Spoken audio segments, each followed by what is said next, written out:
கொஞ்சம் அந்த மாதிரி சொல்லு. 4 மணி வணக்கம். மதியானம் சாப்பிட வந்துக்கிறோம். இது போல் தாங்க இது கொல்லி பூரா ஒரு 4 ஏரம் இருந்தாலும் பிடிங்கிட்டு வந்துடும். இந்தாண்ட ஒரு ஏரம் ஆகிட்டு பாருங்க. இது மொத்தமாக பிடிங்கன்னா ஒரு 6 டன் வருமா 7 டன் வருமா தெரில.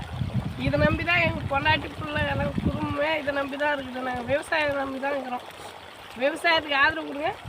இது வந்து கலவரம் கலெக்டர் வேலை, வக்கத்தனு வாஜ வேலை, போக்கத்தனு போலீஸ் வேலை, கௌரவமான வேலை, கரும்பாட்டுற வேலை, கிழங்கு பிடுங்குற வேலை. வேலை கௌரவமான வேலை தான், ஆனால் வருமானம் வரணுமே. இந்த வேலையில் வருமானமே கிடையாதுங்க. இது போல் கொல்லி ஏன்னா இது போல் இருக்குன்னா விளையாத கொல்லிக்கு வேலை அதிகம், வாயாத பொண்ணுக்கு வாய் அதிகம்னு சொல்லுவாங்க. இதை பாருங்க, இப்படி இருந்தால் எங்கெங்க விவசாயம் கிடைக்கும்? சரியாக பயிர் வைக்கல, நம்ம வலையில அது விளையலை. அதுதாங்க காரணம். பேசுகிற விஷயங்கள் உங்களுக்கு பிடிச்சிருந்தா நம்பூர் நாயகன் வீட்டுக்கு அப்படியே காட்டுப்பா. கொல்ல மாட்டா அப்படி சுற்றி காட்ட அப்படி ஒரு நிமிஷம்.